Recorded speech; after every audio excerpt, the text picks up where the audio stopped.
It's Wednesday night of a very, very interesting news week. And so glad that you could be with us on this Wednesday night. As always, our Chief Operating Officer, Chief Executive Officer, Augusta McDonnell, who's, by the way, thanks so much for doing this with us each week. I mean, you add so much to this program, and we really appreciate it. You keep bringing great topics. We've got a couple of those tonight, and looking forward to that. But, I would say, as I try to straighten out my tongue, that we have a return appearance in a few minutes. We're returning to that issue about the physical improvement of the county jail. We're going to be spending some time on that. And Tulsa, especially since that there is now discussion, Augusta, about a new jail, a new facility, and how they will do not only the physical aspect of it, but the programmatic aspect of it. We're going to be talking some Tulsa in the next few days. And of course, you don't know what's going on. Omicron is now in the United States. We predicted that Monday night. Mm-hmm. And your program last night on education, which is going to be probably the biggest topic of the gubernatorial race. It was a great show last night, by the way, great stream. I really enjoyed it. So I've got a lot to talk about. And Augusta, you're up first with a topic that has gripped our state. And there are so many sides to this. And you know, I just saw Ashley's piece at 6 o'clock. There are so many sides to this. Mm-hmm. What we're trying to do is talk about issues that don't get enough time, or there's just not enough time to go in depth on these topics. News Absolutely. Do great jobs bringing this. Augusta and I were joking last night. It's kind of like a nerd dive on these issues. It is. So I like the old days when you went, read for 30 minutes in the newspaper. So welcome, everyone. Glad you're with us. News 9, News on 6. Thanks, as always, to Ryan Welton, who makes things happen. By the way, Augusta, did you know that's Ryan Welton's music? He's great. Isn't that something? So, yeah, it's so great. Yeah. All right, take it away. I'm ready for your first guest. Looking forward to this. All right, Scott. Well, thank you for that kind introduction, and thank you to everybody who's watching. I think it's a great resource for the community to have kind of long-form public affairs conversations and give some of the voices that you hear in sound bites in your local newscasts or newspapers a little bit more time to explain where they're coming from, what they're passionate about, to give everybody a better understanding of current issues. A big one right now, executions in the state of Oklahoma. Tonight, we're because there are so many different ways to go about talking about this topic right now. We're going to focus on the kind of current concerns about the back and forth decisions of the Oklahoma State Pardon and Parole Board that is responsible. Basically, the Pardon and Parole Board is responsible for screening death row inmates' requests for clemency that ultimately are decided on by the Governor Kevin Stitt. And the board is responsible for hearing from both sides of the case, victims, the inmate, evidence. They'll hear from expert witnesses sometimes, and make a decision on which cases need to be referred to the governor, recommending clemency or not. So that's the body that we're talking about right now. It has 5 members, and first let's listen to a clip. So there's a couple of groups that we're going to hear from tonight. One, a local victims advocacy group that's new, and she's going to talk about, from the victims' perspectives, their concerns with the Pardon and Parole Board in recent decisions to grant clemency based on the state's lethal injection concerns about the state's lethal injection protocol. We're also going to hear from a national anti-death penalty advocacy group that has their own concerns about the Pardon and Parole Board's decisions. But of course, they're here advocating in the state right now to stop the kind of upcoming executions. I believe there's 6 inmates right now that have scheduled executions. Well, this fall. John Grant was executed in late October. Julius Jones his sentence was commuted to life without parole. And there are several more individuals with executions scheduled this year and into next year with pardon and parole decisions, with clemency decisions, in all of them. So to start off, let's hear from a couple of members of the State Pardon and Parole Board speaking yesterday at a hearing where they kind of explained their decision making. Bigler Stouffer was granted clemency within the last few weeks because of concerns about, or recommended for clemency by the board because of concerns about the lethal injection protocol. But an inmate yesterday was not given that same reasoning from the board. So let's hear from them now, Scott. Yes, I'd like to say one thing. On last month, this board raised an issue regarding the drug cocktail that the state uses, and since that time, a hearing has been held before Judge Fryat, who I've had occasion to meet and certainly trusted his judgment. And to be clear, I have read his opinion on that subject several times, and just want to go on the record and say that that is no longer a concern of mine, based on the information that was presented to him in that hearing and the opinion that he issued.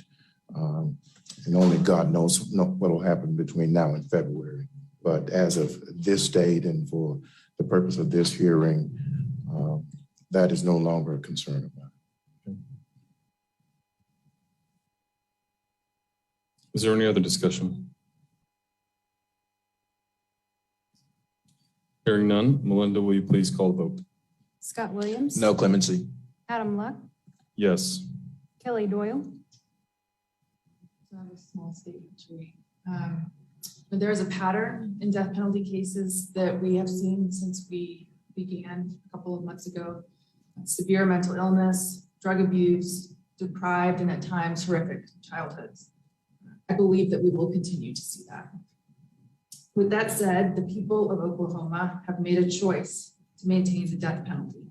While I believe that the law is lagging in science, I also feel that it's my responsibility to identify those cases that are unusually heinous and cruel. And to me, this is one of those cases.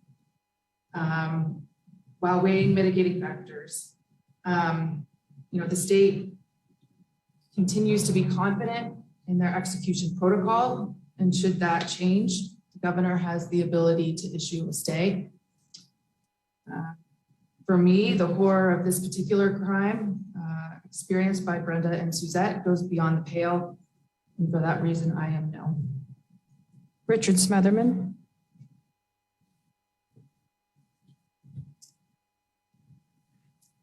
I would concur wholeheartedly with Ms. Doyle.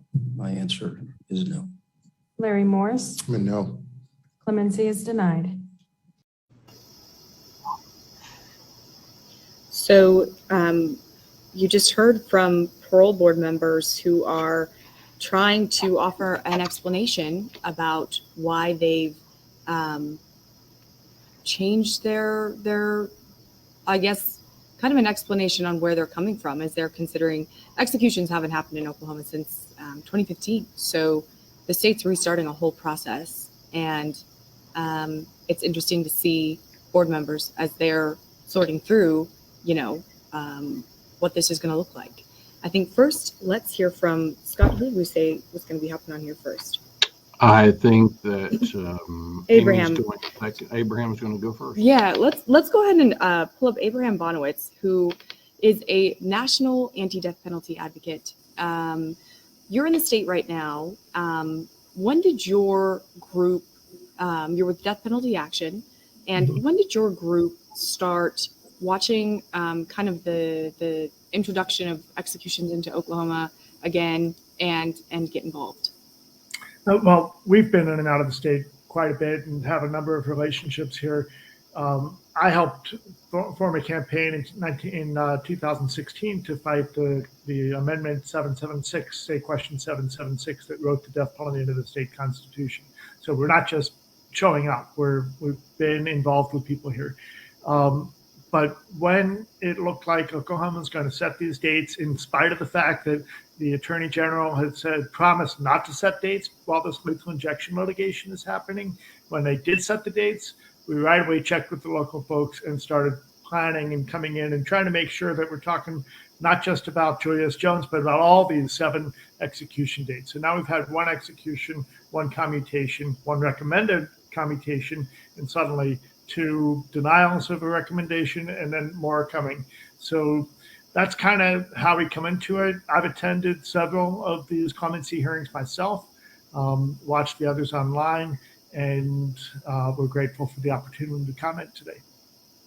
Okay, so you're talking about talk to me about what your group is seeing with the Pardon Parole Board's decision making and what your concerns are. Well, what's really troubling is that, last week when they granted clemency to Bigelow Stouffer, who's scheduled to be killed next Thursday, a week from tomorrow, they did so not because they heard his real legitimate questions of guilt, of doubt of his guilt, but they said their bigger concern was they had sent John Grant to be executed, and look what happened. The execution was botched. And several of them basically said, in good conscience, they can't send somebody else to Oklahoma's flawed execution protocol, where you get tortured to death. So we were looking this week, we were watching to see, will they continue this activist position of, we don't think this is cool, we're not going to send somebody to it. And clearly they got their talking to, they have their marching orders now. And all we see both yesterday and today, despite real mitigation facts, real issues of concern with the mental health and the mental capacity of these prisoners we're talking about killing, despite that, where there's plenty of space for a clemency recommendation, suddenly, they're not doing it. They're just voting to, thumbs down, deny a recommendation of clemency. And in Oklahoma, the governor apparently has to have that recommendation in order to be able to grant it. So we'll see what it does with Bigelow Stouffer. But I have a lot of doubt that anybody else at all is going to get a recommendation of clemency from this board, because they've got their marching orders now. They had their talking to. That seems to be clear. Interesting. So I guess the question over the lethal injection, maybe just explain for everyone this kind of lingering question and the upcoming case that's going to be tried this spring, questioning the lethal injection protocol in Oklahoma, and what your group is kind of hoping to see or anticipating seeing with both the clemency issue and the upcoming trial.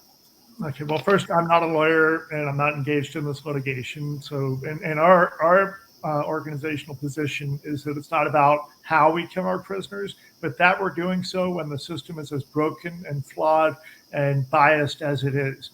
But what's happening with this litigation is they're challenging the constitutionality of the method, the cocktail, if you will, the drugs, the legitimate therapeutic drugs used every day in hospitals, instead using for overdosing prisoners to kill them. And that's being challenged. And the main thing about it is they're looking at the first drug called Midazolam. And I've sat through one of these trials in Ohio where the judge ruled that this was dangerously close to waterboarding. Basically, Midazolam, which I've had when I had my colonoscopy, lots of people have had that drug. It has a ceiling effect. It only gets you to a certain level of sedation. So, and because we can't interview these people after they've been overdosed to death, we don't know exactly what they're feeling, but we can only suggest, or what we think is supposed to be happening. But the idea is they're going to put that on trial again, and we're going to hear the expert testimony. And what in the trial I sat through in Ohio, they looked at the autopsies of a number of prisoners who had been executed using midazolam, and they found that the cause of death was actually pulmonary edema, which is your lungs filling up with fluid, which is how Judge Merce, a federal district judge in Ohio, basically said this is like waterboarding, it's torture. And he basically he disallowed it, and then they went up the chain of the appeals courts, and his ruling was overturned. So that's the end of that, and that's what's going to happen here. Whatever Judge Friat does, whatever he decides, whoever loses is going to appeal. But if the prisoners prevail in their argument, or Bigelow Stouffer, who's not in that, has his own lawsuit on the same argument, if they prevail, The state's going to appeal to the district court or the circuit court of appeals, and then if whoever loses there will go to the U.S. Supreme Court. Ultimately, as much as I want them to prevail and as I want them to say this is unconstitutional, I believe that the courts have already shown what they did with the federal execution spree last year. Whatever the lower courts did, the appeals courts and the Supreme Court overturned it, wouldn't hear it, and they went ahead with the executions. And I expect that's what's going to happen here. It really shouldn't be, the debate shouldn't be how we're killing our prisoners. Everybody should be concerned with, are we getting it right? Do we have a system that is fair and treats people equally? And are we recognizing legitimate mitigating issues, like with the guy who lost today, who got a recommendation, no recommendation for clemency, so he's done. He'll be executed. I think his date is at the end of January. But to hear his statement, to watch him read his statement and then answer questions, he's got the mentality of a fourth grader. A fourth grader. The guy that they denied clemency on yesterday is it was like I was traumatized just watching that, because he is so mentally ill. He couldn't carry a straight conversation or a straight thought, and they kept and asking them questions. This one guy, what's his name, Scott Williams, he's a former prosecutor, maybe he's still a prosecutor, I don't know, but he asks questions and points and tries to pick at the prisoners.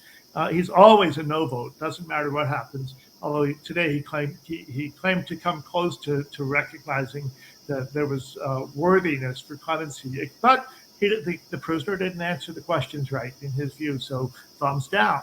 I think you're referring to Smotherman. Is it Smotherman?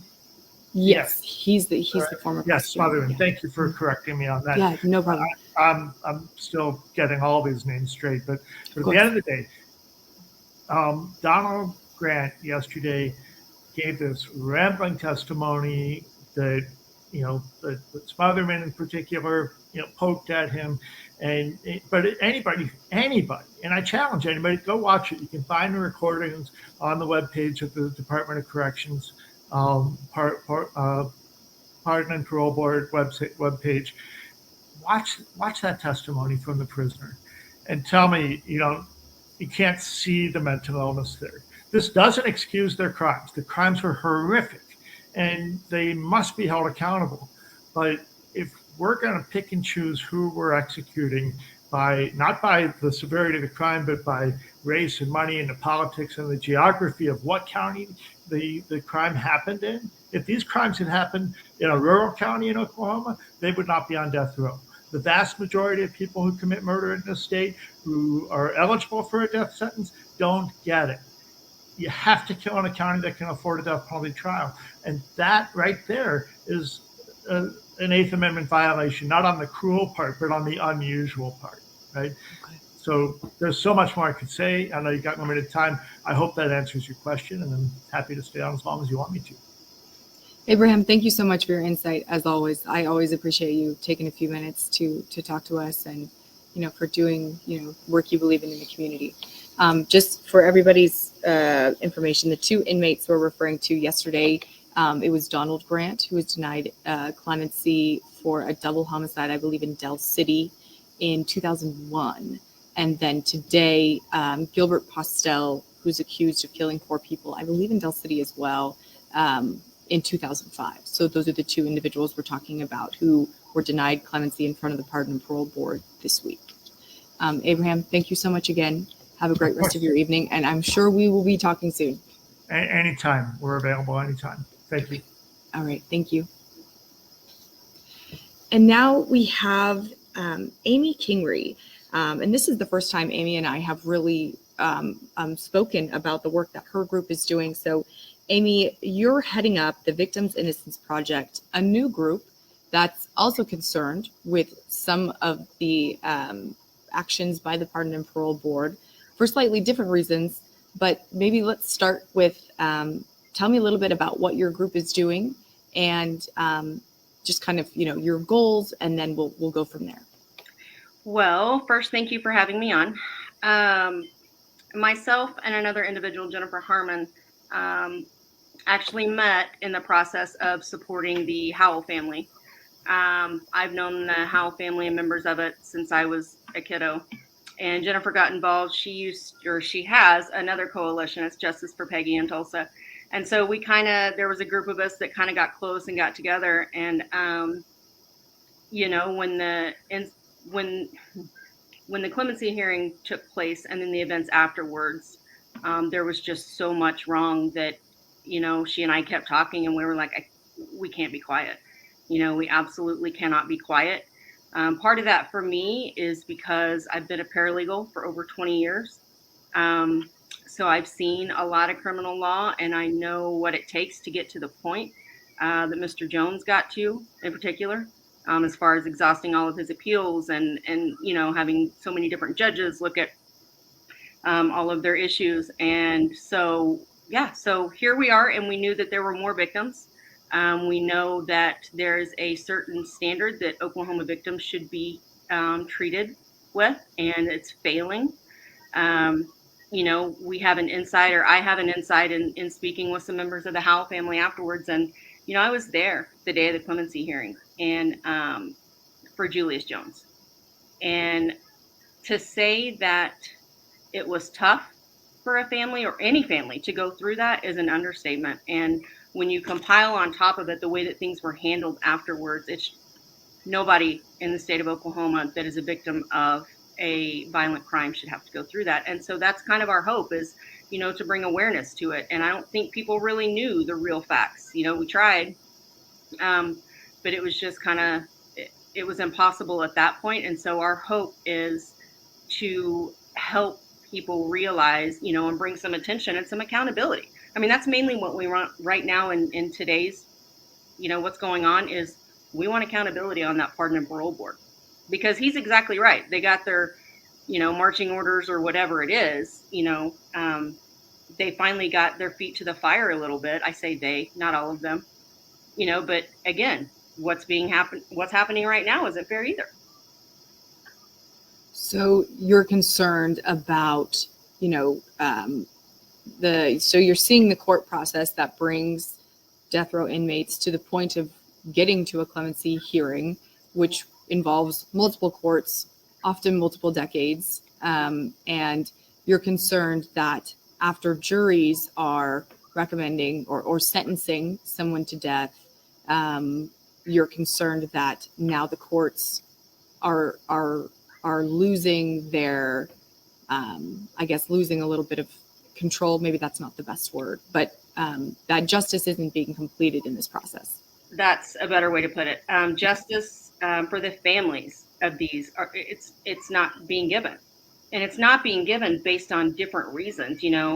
I know we've touched a little bit on Kelly's reason yesterday. One of the things I talked about today was if you go back to when this started. Now, mind you, anyone who does their research should know that there's been issues with this Pardon and Parole Board. The current was since July of 2020. And it was raised by Judge Alan McCall. And he was on the board at that time. And he saw things start to spin and start to change. And he was like, this isn't right. This isn't how we do things. And so he tried to call him out. And he, in fact, did call out the fact. He said, your anti-death penalty buddies can cause more pain and heart, or I'm going to report this before your anti-death penalty buddies can cause any more pain and heartache to victims' families. And he said, you're inventing new procedures for your anti-death penalty board members. And, he just said, you're going to abuse the families again. And so it came to a head then, and he ended up, stepping down. Of course, I think they wanted to claim that he had racial issues or something. I don't know. But, so let's start at Julius's hearing. What she said yesterday is that what we've seen in most of these cases, and just real quick, we're referring to Kelly Doyle, who's the Pardon and Parole Board member who gave reasoning in the clip that we played just before Abraham came on. Continue. Who has given a different reason every time. Yes. Yesterday she stated that there's a pattern in these death penalty cases that we're seeing. Okay. She's saying that it is a pattern of mental illness, drug abuse, deprived, and at times horrific childhood. Well, I'm going to start with the first clemency hearing. Julius Jones had none of those. So one, I don't believe a word that's coming out of her mouth still. It's another excuse. So that was the one that she gave yesterday. Well, the first one was that she had doubts in Julius's case, okay? That's not her call. The court did its job. The jury did its job. All the appellate courts did their job. That wasn't her call. So we grant clemency and suggest life with parole. Then we get to Bigler-Stouffer. Not because I think you're innocent, but because I'm not sure we're going to not have pain and suffering. Again, not your call. The courts can issue a stay.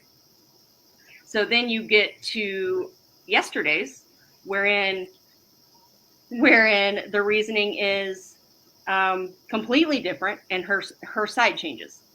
So now she's saying that it was a horrific crime. You know what? Every murder is a horrific crime. These individuals that were killed by Donald Grant, they were shot in the head. Paul Howell was shot in the head. Same thing. And she may try to deny it, and the board probably is not going to comment, but I guarantee you there was a story ran last week wherein an interview surfaced of Kelly Doyle, and she stated in 2019 that when she applied for the Pardon Parole Board that it was really a joke. Like, that's not okay. It's not a joke to these families. You know, we had a victim with us today. Her mother was killed by Lawrence Anderson because that Pardon and Parole Board gave him parole after serving 3 years of a 20-year sentence. That's a public safety crisis.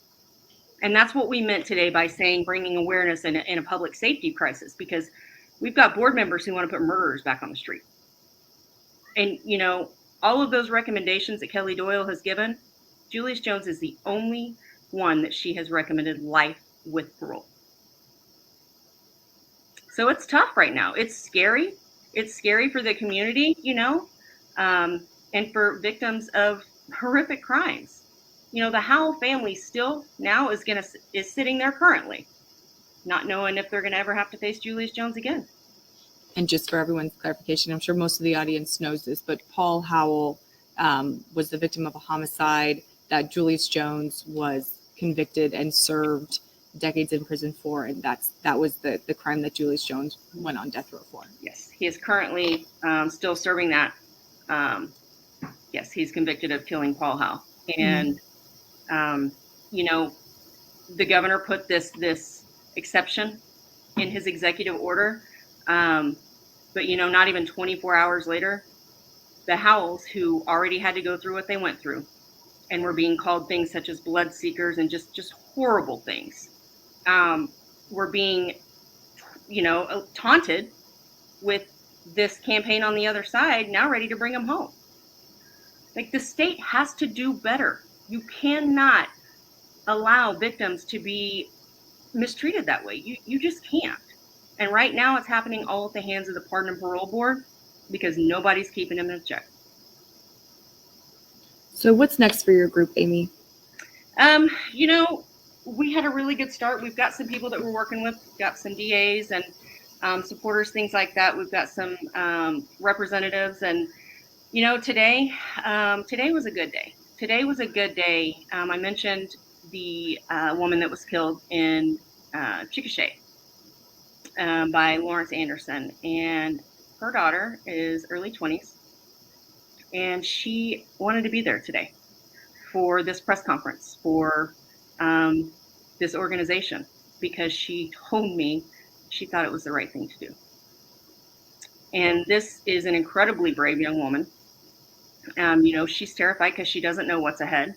I know she's got a good DA in Jason Hicks, you know, down there, and I know that he advocates for his victims very well. And I've had great some communication with him.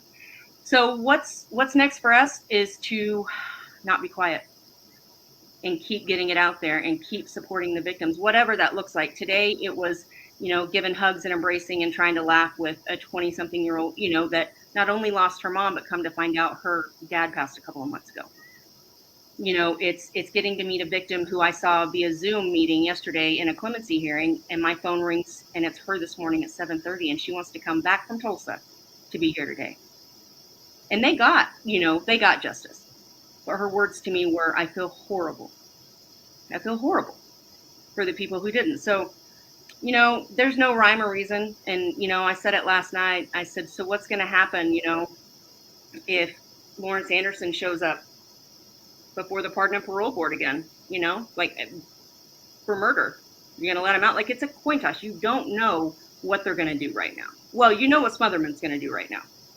And Adam Luck is, I mean, somebody could probably kill 10 people and he'd still grant him clemency. So we need Kelly Doyle needs to go, 100%. It's a joke to her, and it's not a joke to these families. And if somebody doesn't rein in this Pardon and Parole Board, we're going to have some serious issues. And so we're just going to be here, and we're going to do what we can, and we're going to get the word out, and we're going to be there for the victims. You know, we're making friendships and relationships. And, you know, I don't know personally, I've never lost a family member to a violent crime, but I do know what it's like to lose somebody. And I know that right now, any way we can be there for them is what we want to do. Okay. Well, Amy, thank you so much for being on with Absolutely. us this evening, taking some Thank you time for out of your having me. Tuesday evening. Yeah. And we'll be watching for your work, and I'm sure we will talk soon. I appreciate it. Thank you. Okay. Have a good evening, Amy. Thank You you. All right, Scott, heavy topic. Interesting that she was discussing a lot of what sounded to me like talking about inconsistencies, that there Yes. may not be a consistent pattern in which parole board members, she did mention Mr. Smotherman, he's pretty much never going to be a clemency person, is what I think has been said. Two great perspectives, two different perspectives, which also underscore something we talked about a few weeks ago, which is, I don't know if I'd use the term media narrative, but when the Julius Jones issue was really before the public, just before the scheduled execution, just before the governor stepped in, there was this, let's just say, this overwhelming discussion, which basically had people, Julius Jones is innocent versus Julius Jones is guilty. But there was also that third rail, which didn't get a lot of coverage. There were people who thought Julius Jones, I have no idea, I've seen the polling on it, or polling that I would trust on it, but people who believed that he should not receive the death penalty, but still thought he was guilty. And so that there wasn't much leeway or much coverage of that aspect of it. And again, don't know what the data says or what the public believes, but there are so many gradients here. There are so many, it's not just black and white issue, Augusta. Yeah, gradients is a good word. Gradients is a very good word. And I think especially as we kind of delve into these questions of law, I think it's important for everyone to understand that the law is sort of this living, breathing thing. And there's new events can cause new interpretations. Different judges or people in power affect the law. And I think questions of justice are always complicated. We'd always wish for something like that to be more black and white, so it was clear and we would know. But there's many gray areas, and there's very deep emotions involved in this, and heavy consequences for the lives of everybody who's involved in this question. So I think gradient is a great way to refer to it. And I think this type of platform is a very useful tool in exploring some of those gradients and giving, people like Abraham and Amy who are working in the community for, kind of tangent outcomes perhaps, but along the same vein of identifying justice and furthering that in their community and exploring, their motivations and so much, and often just a great base of knowledge that they can share with everyone, I think is, I'm glad that we can offer that here. There were a lot more veins to mine in terms of what was behind the scenes with the whole hearing on the Julius Jones issue that haven't been explored yet. Maybe we'll get to that point at some point. I mean, that was a massive public relations campaign. Everybody knows that. It was very effective. I mean, the entire country was galvanized one way or the other on this. Speaking of issues that have a lot of different variations, I had, it may have been our first episode that we did, probably 6 weeks ago. It was our first episode, yeah. And it was one of the things we heard about was this video that I heard about a few days before, where at the Oklahoma County Commission, Commissioner Mon mentioned improvements at the jail in the physical plant. And so we had him on, and then subsequently, I think there was an op-ed that he'd written in some newspaper, and I'm not sure which one it was. But then there was some folks who are not happy with the operation of the jail responded. They brought before the commissioners, I believe, or the jail trust, a report that was done, I think, by the Justice Department or a watchdog group 6 months earlier. There was also some reports that they had about State Department of Health and some things that were amiss at the jail. And everybody knows there's been something amiss at the jail for a very long time. And when we heard about this, I think 2 weeks ago, Augusta, I got to looking, and I think we discussed that Brittany Toulis, one of your colleagues, had done a story maybe back in the spring about what was going on down there. And anyway, Commissioner Mon came back and said basically to me, he goes, well, this report is old, and there have been a ton of things happen. And so I said, would it be possible for me to come see it? I'd just like to come see what has been going on. So I took about an hour and a half tour and went through this. There was a jillion pictures that were taken, and I was surprised. I got to go out on some of the floors. They were doing some of the repairs. And so it's not, and this is only what we're talking about right now, so people don't become confused or think that I'm going the wrong way on programming or whatnot. This is just about physical improvements to that building. And the physical improvements are not going to get the job done. All right. But there are, and I think that in this video we're about to play for you, you get a context and perspective about what had to be done and what the jail trust, which has been object of a lot of media coverage, some of it very critical, and there are still bad things happening down there. This is not a whitewash or the attempt to go, oh, things are fixed. They're not. But there's the physical aspect of a building, whether it's performing, functioning in a good way, and also how you treat inmates and what needs to be done. It's totally different stories. I mean, they can be connected, but if a toilet doesn't flush, a toilet doesn't flush. That has nothing to do with the program, right? So I have 3 clips we're going to play for you tonight, Augusta, and it has to do with what, after the tour that I took, and I asked Commissioner Mon to come back and let's have a discussion about what I saw, what a lot of people are talking about, that the contention is from some, no, there's nothing good happening physically down there in that building. He says it's so. This is his explanation. Then we're going to get into some photographs. So I've got 2, maybe 3, depending on our time. Let's start with the context and perspective interview about what is happening and his response to people who are saying, no, these reports say things aren't good down there, and I'm sure they're still not great. Otherwise, they wouldn't be talking about a new building. But nonetheless, some repairs, it appears from my standpoint, I saw it with my own eyes, that quite a bit has changed. Well, here's that first part. Commissioner Brian Mon is my guest. This is a request to return back to this program about some things that you said a few weeks ago, Commissioner. But before we get into the physical aspect of the jail, which there was some pushback on, and we'll get to that, there's a lot of reports that there are some hurdles being made to get a new detention facility in Oklahoma County. So as of today, what is the process? What is the prognosis of a new detention center in Oklahoma County? Well, I think that we may have a once-in-a-lifetime opportunity if we are able to use the ARPA funds, the American Relief Plan, that's been short-named ARPA. If that's going to take a legal ruling, we're in the process now of selecting a national vendor who will come with legal guidance. That's part of the RFP that we asked for when we went out to bid for these proposals. And that would give us some sort of a guidance about what we could or couldn't do with those dollars. And I'm just making up an example here, but it could be that we maybe could use it for the elevators, but not for a stairwell or some crazy thing like that. It's a very convoluted piece of legislation Congress passed. And so we're well aware that it's beyond what we know what to say. And so we're looking for national experts that will help us give us guidance on how we can legally spend it. Now, if it works out that we can use that money, we may have a once in a lifetime opportunity to really completely holistically address a brand new jail facility without a tax increase request to the voters. And that, of course, would be something very important to me.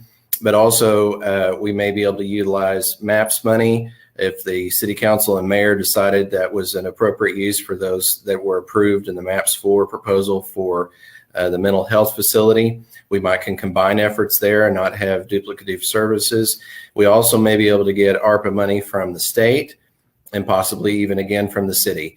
There's some bonding capacity that the county has that we could also do without addressing a sales tax increase. All these options are being considered, but the first foremost thing that has to be addressed is whether or not it's legal for us to use the ARPA funds. And once we get clearance for that, then I think we'll know where we stand on what the difference would be. All right. So one quick follow-up question would be whether or not you see any money in the infrastructure bill, or perhaps even, which hasn't passed yet, it's not a foregone conclusion, but the Build Back Better. Either of those, and there's a ton of money in those, obviously, any chances that some of that money could be applied to a new facility?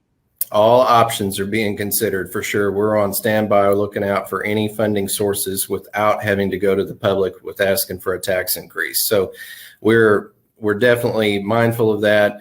I think that we have a good plan this time, though. That's the thing. You know, before some of the plans were sketchy, they were not thought out. While the brick and mortar might have been considered, then there wasn't processes considered. And so we have already looked at all the things internally that we can do. Not all of them are implemented yet, but at least we know a plan and a direction to start trying to take it as far as goals on reduction. Oftentimes it wasn't about the sheer number of people who were being arrested and incarcerated, but the length of time it took to process them through the justice system. So all those things and nuances are being looked at so that now there's a greater chance that we can right size a facility. You know, before it was perhaps going to be too big and then they were going to fill it if we built it. And then others said, if you build it too small, you've already got a Department of Justice review that's criticizing you for overcrowding as it is. Why would you build something that's inadequate? You need to build it much, much bigger. But I think now we've got good trajectory in all the numbers, all the statistics, all the programs and all the processes being looked at. So holistically, again, not to overuse that word, I think that the 360 view of this situation has been thoroughly reviewed and we have a good plan. Okay, thank you for that. Let me just kind of recap. You were on this program a few weeks ago in which you had said, and we played a tape of you at a commissioners meeting talking about the physical aspects of the detention center. And people need to know that that's why we're having the previous conversation. There's going to need to be a new facility from all accounts, but that there had been a lot of improvements made. You were somewhat visible about that. And then there were some folks who showed up to push back, holding a report saying the state health department and another group said that these things haven't been done. I was curious. I mean, I saw your report. Well, I trust and listened to all sides of this. And I thought maybe it's time to go have a look for myself. I went to the jail, was taken on a tour. It's interesting. I asked the officials, including you that day, have other journalists gone into this and had a look? And I was told basically no, that no one had taken a look at this. It's further made me curious. So went through the particular facility. I saw some incredible things, but I wanted to see some befores and afters. So what we're talking about right now is, and I want to give you a chance to respond to what was the pushback on this, but what we're about to talk about is only the physical aspect of the building, not programming, not whether or not people should be in or out, none of that. Okay, this is only about people challenged you saying there's still lots of things wrong with the building. And I wanted to have a look for myself. But the reports that were mentioned, can you give us some context about those reports? Are those reports wrong? Well, one thing is those reports are dated. And so now we're 6 months past the frequently cited report, and a number of things have been improved. First off, I always like to point out the jail trust took over smack dab in the middle of the pandemic, July 1 of last year. They've just celebrated a year about the time that this report came over, have taken over. And it was critical of some things, but they were having to work on addressing funding, addressing root causes. And part of what you saw on your tour was the fact that when we went through there, you could actually see the number of infrastructure improvements that need to be made. Well, Rome wasn't built in a day. And you have to take these things where it begins and then build out from there, or otherwise new things that you put in or implement are going to be immediately ruined because you didn't go back and address the root cause of the problem. Some of those were huge price tags. And I know that the criticism, in fact, it was even mentioned in the paper this week about throwing good money after bad. Well, you can't build a new facility, even if that's the decision that's made, within 2 to 7 years, depending on who you want to listen to. It's not an option to let sewage and fecal matter pile up, mold continue to spread. Those things have to be addressed right now. And my hat's off to the jail trust and their able staff who have gotten that done. That is what you've witnessed in this tour that you're talking about. And while others have looked at it, they haven't looked at it recently. And I think now you see a clearer image of how far, in fact, they've come. Okay, so the perspective about what you're looking at, he says, even if, and I don't, I didn't see whatever story he was talking about in terms of throwing good money after bad. You can't stand there with your, standing what he was talking about. There's no foregone conclusion, as he's mentioned here. There's no way that you can predict at this point what they can use the money for. But the next part, Augusta, is really short. It's just kind of we're going through a few pictures. There could have been 100 in this, but obviously you were talking about the word gradient a while ago. There's just so many sides to this. It's not a black and white issue. Yeah. I think it's interesting that there's ideas for a new jail, and yet seems to be lots of improvements being done at the jail now, with the hope that it's a facility that provides safe incarceration experience for anybody who ends up there. All right, so this is our last, as we get close to the end of our hour. This is a real quick video that I put some of the photographs up, and the commissioner narrates this. All right, so here's that aspect of the jail tour. Great. All right, let's start with this one. This was a before picture, which appears to be the Chief of Investigation's office. What are we seeing in this picture? What would frequently happen is leaks would form in the roof area, the ceiling tiles, and they would form moldy spots. Some of that began to spread. But again, you can scrub all that mold down, like you see here above that trash can collecting a dripping water.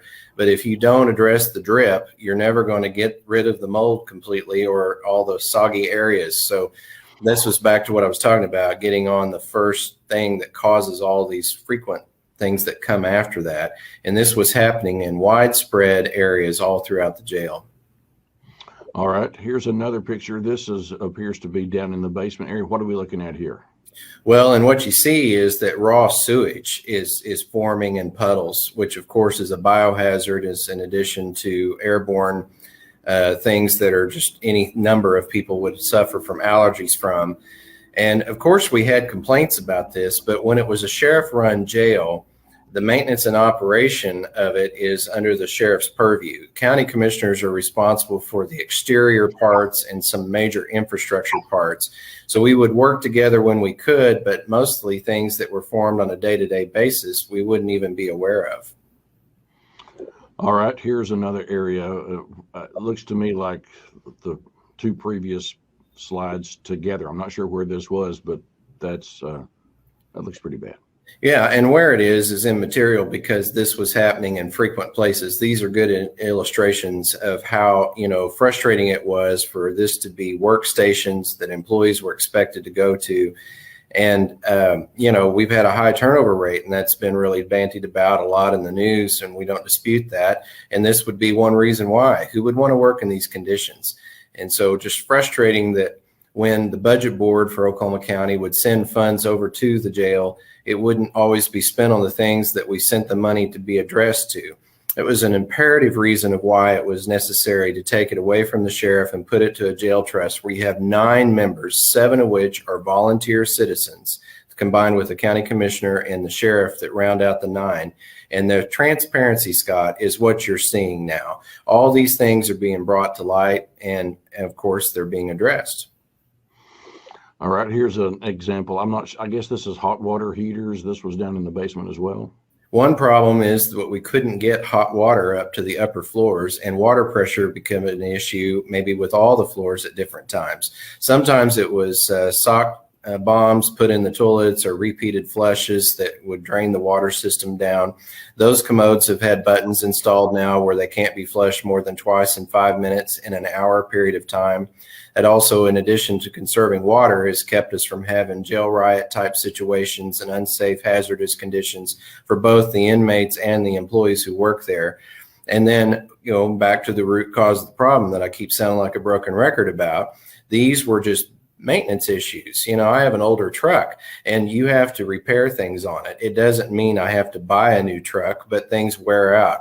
When our facility was overused, that included even more things that would be wore out ahead of schedule, but nevertheless, there was a justified reason as to why. They just have to be fixed. It doesn't mean it was a top to bottom bad facility. It just means that we didn't do basic maintenance stuff. So getting all these infrastructures on pipes and hot water tanks isn't necessarily something that brings out big headlines, but it was necessary for basic infrastructure that makes the day-to-day operations, smooth. If you don't have hot water, if you don't have water, that is a problem in any household. You can imagine what it would be in a 13-story high-rise jail. Let me do one more before. This looks like that was another area dealing with the sewage program there. Correct. All right. Now, let me get to some afters. These are photographs that I took when I was on my tour to take us through these. So here you have some of the new piping that's put in. You can just see, in addition to the way things look, they're not coerced, in there with corrosion and stuff like that, but also you just don't see a pool of water. Scott, every time we would go into these control rooms or where they have the pipes built into the inner floors between the floors that have inmates, you would just see water trickling around, a broken pipe or shower heads were just like geysers just blowing all the time. That made the jail one of the top 5 consumers of water in all of Oklahoma City. Think about that, ahead of all the area golf courses, just insane amounts of water. So since the jail trusts have taken over, they've reduced the monthly water bill 84%. I mean, that's just massive from a conservation standpoint, both fiscally and then of course with just water and conservation.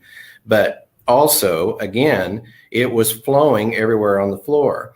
So while now it's clean, I love this photo that you have here. You see the water patterns there. You see the darker gray areas. That's where erosion occurred, where a frequent stream was running out, and that gray wall in the back is actually a garage door. And they would keep it partially cracked 12 months out of the year to allow the water to irrigate from the building, instead of just fixing the stupid leak in the first place. And that's been, again, one of the major salutes I have to the jail trust. Now, are those hot water heaters there in the background? Yeah, and then they have sanitary, containment pipes that help facilitate the fecal matter and the raw sewage. And I think you have another photo here of what they call the muffin monster right there. So all the debris that inmates may try to disrupt services by flushing down the commode, including contraband. Now we have a system that grabs it, it chews it up and disintegrates it so that it doesn't create any water flow issues. It's properly contained so that's not being dumped into our system, for Oklahoma City to deal with as well. All right, and I've got about 3 more here for you, and thank you for your time. This one right here is, I don't have any befores. There's so many photographs, but I want to do this in a compacted amount of time. But this, I believe, is the new lock system. I saw this on an entire floor. They were redoing things that obviously is a lot different than the old system. Tell me what we're looking at here. Well, I think most people think about Mayberry. When Otis comes in, you think about Barney grabbing the key, the skeleton key, and then locking the clinker sound that you have. And this is a much more sophisticated system. So for one, there is an alarm set to it. If they try to jimmy it, it alerts, but it has been 100% foolproof since they've tried. They're in the old jail doors. They had a way that could even put a toothpaste cap in there, and that would successfully keep the lock from latching like it needed to. The famous case about this is Christian Costello, the son of the late Labor Commissioner Mark Costello, was incarcerated and drug out of his cell and beaten very badly. And that was because they had just been able to, the predators who did that, who were serving light sentences that were here to testify in another case had nothing to lose. So you have nothing you can hold over their head. Those kind of situations, I don't think people think about being incarcerated in our county jail, but they're here for trials all the time. So you need maximum security like incarceration, as well as just general flow and population pods. So we have every extreme. It was so necessary for the safety of both the employees and the fellow inmates to have successful locks. They've been expensive, but again, back to if we build a new facility, it's not an option to wait until then to where we can successfully keep people locked up who need to be locked up. Well, I could go on and on. I did get some photographs of the old locks, and right now with the new system, the jailers can walk out on the floor. They can scan, see the green lights. If somebody's out, there's a red light, and also alarms. And there's a couple of, he mentioned the muffin monster. Some of that stuff with the toilets that only flush so often, stopping some of those problems. Hot water getting to the top of the building. Yeah. There's some other areas still it's not great. There are areas that just don't smell real good. But most of the floors do. So they've been working the ventilation system. There was one photograph that I saw before where it's kind of like that time of year where when daylight savings time goes off and you have to change your filter also on your dryer. They were stopped up. And so it made the air foul. It goes on and on in terms of things they are doing down there. So from what I saw, it appears to be there's been a lot of improvement in the physical aspect of the building. Hey, I keep saying that because I know somebody's going to go, hey, Mitchell says it's getting better. I can't tell you all about the programming aspect of it. We've got a lot to discuss on that one. They're talking about a new facility, and we compare what's happening in Tulsa. But nonetheless, it appeared to me from what I saw that there is an enormous amount. I'll throw one picture up, Augusta, last thing of the evening. Which was this area that's down in the basement. They're now controlling. This one in the upper left hand is dealing with, I believe that's dealing with the plumbing and air conditioning system. They can tell if it's running or not running. It goes all the way up. The middle one, I believe, is a video of a real-time screen of the cells. They can tell who's in, who's out. This is all looks like a sports book in Vegas. Yeah, looks very sophisticated. It's very sophisticated. They can tell in real time what's going on as opposed to the past. And then I think that, again, there are just so many different things I saw that day, which I'm hoping that more journalists will get in there and take a look at this. Mm-hmm. And it doesn't talk about, I'm not talking about anything but the physical impact of the building, that structure, which has got problems. But some of those things, as Brian was saying, Commissioner Mon was saying, you just got to do maintenance. And you saw those rusted out hot water tanks, and you saw where the water was running, and those pictures. We should have done one of those, I don't know how people say it, but it's kind of like, what you may see is disturbing. It was nasty.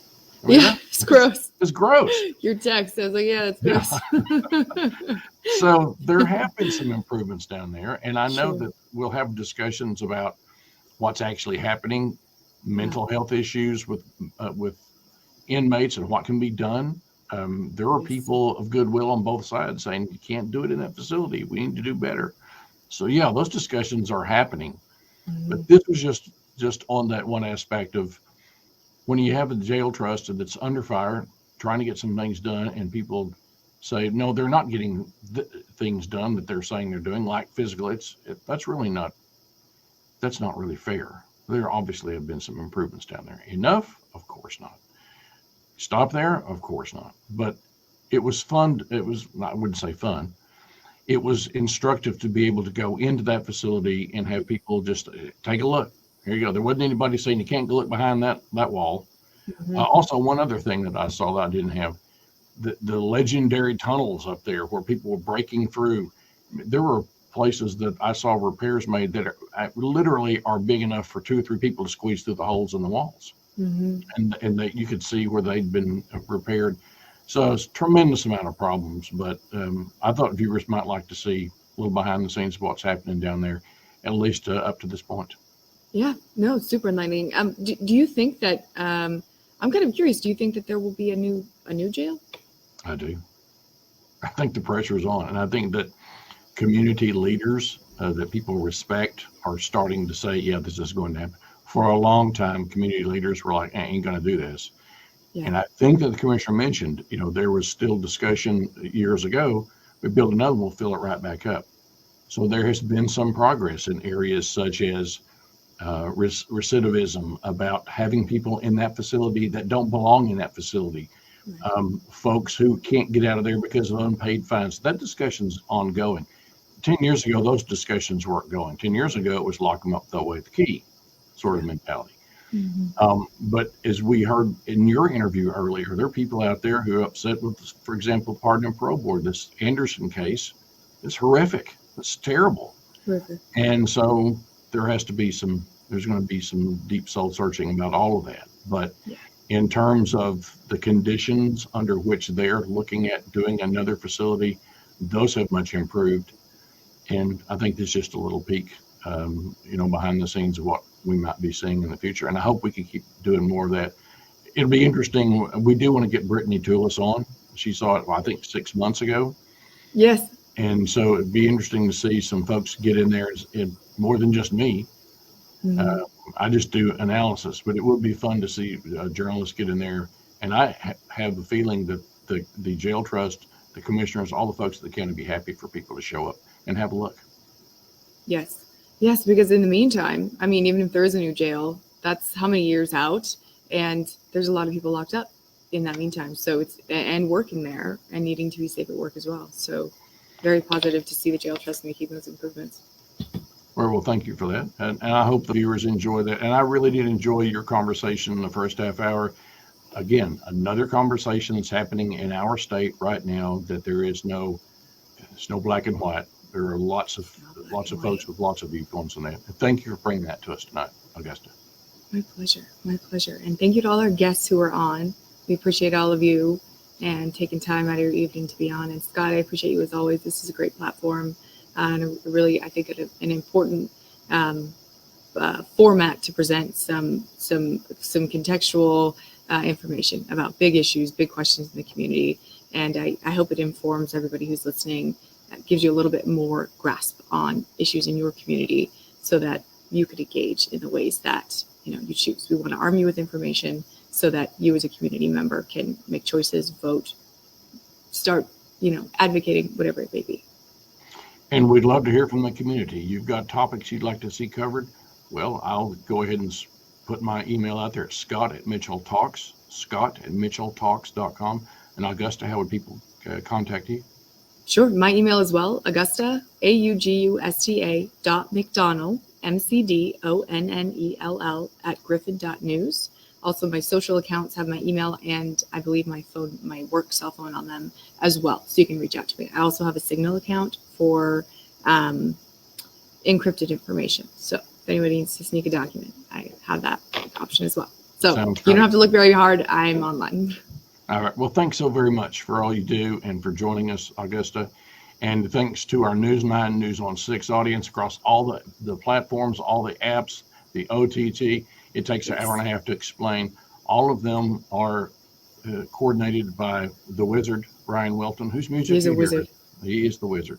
And you can always go to Ryan Welton Music on YouTube and see that he's an artist as well, and appreciate that. All right. So for Augusta McDonnell, I'm Scott Mitchell saying have a great evening. See you next week. Bye-bye. Have a great evening. Goodbye.